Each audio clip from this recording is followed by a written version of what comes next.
அருகம் புல்லில் அசைவது யாரு?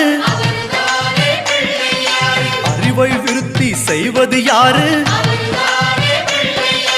மண்ணை குழைத்தால் வருவது யாரு?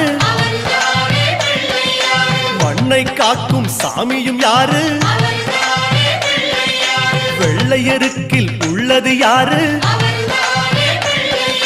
வெற்றி கொடுக்கும் கடவுளும் யாரு? முன்னே வந்த சாமியும் யாரு? அவரும் வாழ்வது எங்கே கூறு?